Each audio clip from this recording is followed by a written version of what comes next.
बिस्मिल्लाहिर्रहमानिर्रहीम। मेरा नाम है उज़ैर अहमद और आज हम जिस टॉपिक पे बात करेंगे उसका नाम है role of carbon in steel and iron, यानी स्टील और लोहे में कार्बन का किरदार। अब जैसा कि हम जानते हैं, स्टील और लोहा दोनों ही ऐसे एलिमेंट्स हैं, ऐसे मेटल्स हैं जो कि हमारी डेली लाइफ में बहुत ज़्यादा अमल दखल रखते हैं, चाहे वो घरेलू इस्तेमाल के लिए हो या कारोबारी इस्तेमाल के लिए हो।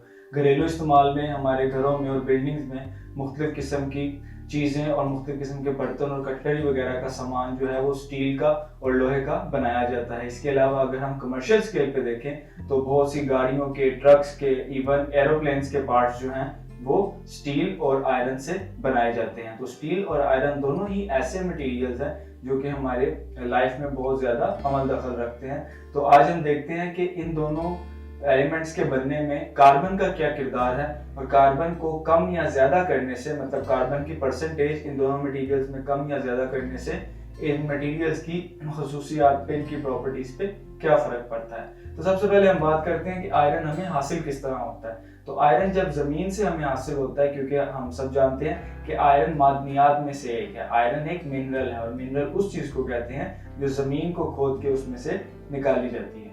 तो जब जमीन को खोद के उसमें से आयरन निकाली जाती है तो वो शीट्स की फॉर्म में या वायर्स की फॉर्म में नहीं होती, बल्कि वो एक ऐसी फॉर्म में होती है कि उसके साथ बहुत सी इम्प्योरिटीज, बहुत सी कसाफ्तें शामिल होती है। मतलब उसमें पत्थर और मुख्तलिफ किस्म की गंदगी और मुख्तलिफ चीजें शामिल होती हैं और आयरन या लोहा उनके साथ मिला हुआ होता है और इस चीज को आयरन ओर कहा जाता है। तो जब हमारे पास जमीन से लोहा हासिल होता है तो वो आयरन ओर की शक्ल में होता है, जिसमें बहुत सारी कसाफ्तें और बहुत सारी इम्प्योरिटीज भी शामिल होती हैं। फिर उस आयरन ओर की हम स्मेल्टिंग करते हैं। अब स्मेल्टिंग से क्या मुराद है? स्मेल्टिंग से मुराद है मुख्तलिफ तरीकों से उस आयरन ओर को हीट करना और हीट करके उसमें से इम्प्योरिटीज को अलहदा करना और प्योर आयरन को अलहदा करना। तो स्मेल्टिंग के बाद हमें प्योर आयरन हासिल होती है। तो जब हम प्योर आयरन को हासिल कर लेते हैं तो हमारा मकसद तो पूरा हो गया आयरन हासिल करने का। हमने आयरन ओर ली, उसकी स्मेल्टिंग करके हमने प्योर आयरन को हासिल कर लिया। लेकिन जब हम प्योर आयरन को हासिल करते हैं तो इसको हमने मुख्तलिफ किस्म के कंपोनेंट्स में यूज करना होता है और आमतौर पर लोहे को ताकत की अलामत समझा जाता है। मतलब इसे उस जगह पे यूज किया जाता है जहाँ पे बहुत ज्यादा लोड को बर्दाश्त करने की जरूरत हो। लेकिन प्योर आयरन की एक प्रॉपर्टी है कि अगर हम खालिश लोहा लें तो वो बहुत अच्छी तरह से लोड को बर्दाश्त नहीं कर सकता, वो बहुत अच्छी तरह से अपना काम सरअंजाम नहीं दे सकता। तो प्योर आयरन जो है वो हमारे किसी काम का नहीं होता अगर हम उसको बिल्कुल प्योर फॉर्म में ले रहे हैं, उसे हम बहुत ज्यादा जगह पे इस्तेमाल नहीं कर सकते। तो इस प्योर आयरन के साथ हमें कुछ ऐसा कंपाउंड मिलाने की जरूरत है जो कि इस आयरन की प्रॉपर्टीज को बढ़ा दे, इसकी खसूसियात को बढ़ा दे, इसकी काबिलियत में इजाफा कर दे। तो प्योर आयरन की काबिलियत में इजाफा करने के लिए हम इसके अंदर एक बड़ा इंपॉर्टेंट कंपाउंड शामिल करते हैं जिसको कहा जाता है कार्बन। अब कार्बन हमें पता है एक नॉन मेटल है जो कि हमारी जमीन पे पाया जाता है और कार्बन की यह प्रॉपर्टी है कि जैसे ही वो लोहे के अंदर शामिल होता है तो लोहे की जो मजबूती और सख्ती है वो हैरानकुन तौर पे बढ़ जाती है। तो प्योर आयरन को यूज करने की बजाय इसके अंदर कार्बन को शामिल कर लिया जाता है। तो pure iron plus carbon is equal to carbide, या इसको आयरन कार्बाइड भी कहा जाता है।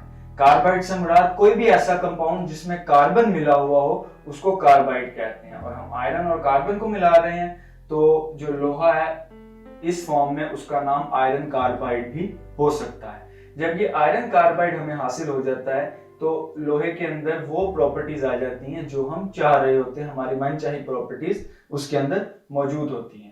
तो आयरन कार्बाइड जब हमें हासिल हो जाती है उसके बाद ये डिपेंड करता है कि हमने कार्बन को कितनी मिकदार में शामिल किया है आयरन के अंदर, उसके हिसाब से हम आयरन को मुख्तलिफ कैटेगरीज में डिवाइड कर लेते हैं। या हम दो मेन कैटेगरीज की बात कर रहे हैं जो हम आम जिंदगी में बहुत ज्यादा सुनते हैं, जिसमें से एक है स्टील और दूसरा है कास्ट आयरन, या जिसको आम जुबान में देगी लोहा भी कहा जाता है। ठीक है, तो कास्ट आयरन को आम जुबान में हम लोग देगी लोहा भी कहते हैं और स्टील को स्टील ही कहा जाता है।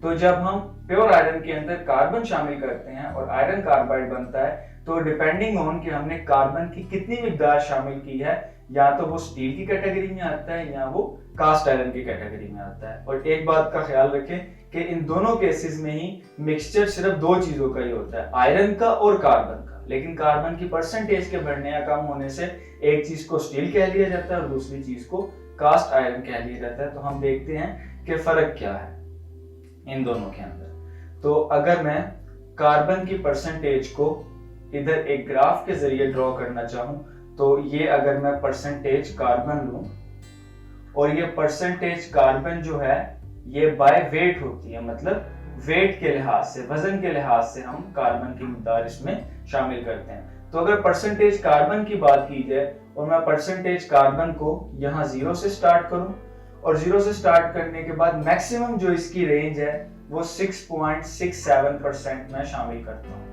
अब इसको तो 100% तक या 50% तक जाना चाहिए था, ये मैंने 6.67% तक ही क्यों रखा?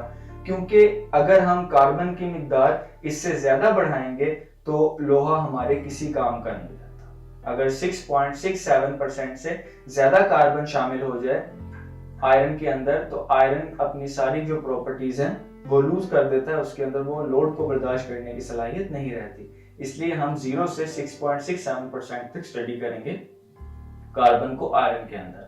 अब यहाँ पे एक चीज का ख्याल रखें कि कार्बन जैसे ही लोहे में ऐड होता है, लोहे में शामिल किया जाता है, तो उसके भुरभुरेपन में इजाफा होता है, मतलब उसकी ब्रिटलनेस बढ़ जाती है। अब ब्रिटलनेस बढ़ने का क्या मतलब है कि लोहा लोड तो बर्दाश्त करता है, लेकिन लोड को बर्दाश्त करके वो एकदम टूटता है। जब उस पर लोड लगाया जाता है तो उसकी शक्ल चेंज नहीं होती, बल्कि वो एकदम से टूट जाता है। तो मटेरियल दो तरह के होते हैं, डक्टाइल और ब्रिटल।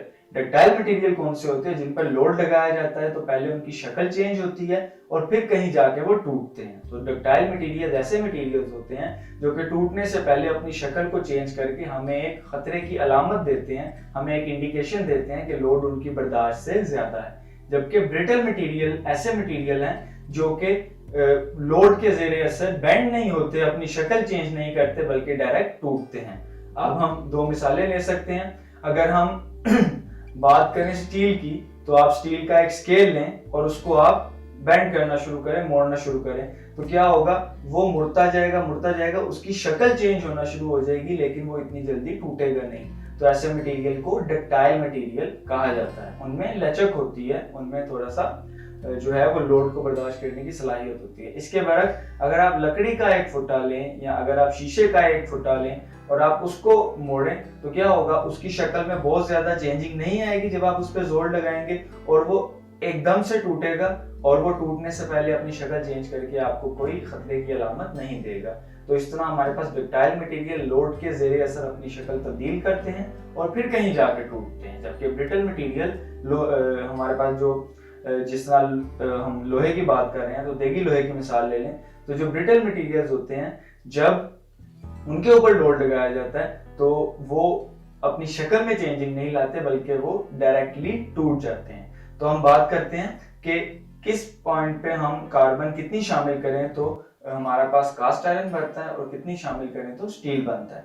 तो अगर हम 0% से 2% तक जाएं, ठीक है, यानी अगर हम 0 से लेके 2% तक इस रीजन में हैं कहीं पे, यानी अगर मैं 1% कार्बन शामिल करता हूं आयरन में, 1.5% कार्बन शामिल करता हूं, 1.7% कार्बन शामिल करता हूं, तो ये हिस्सा मेरे पास स्टील कहलाता है।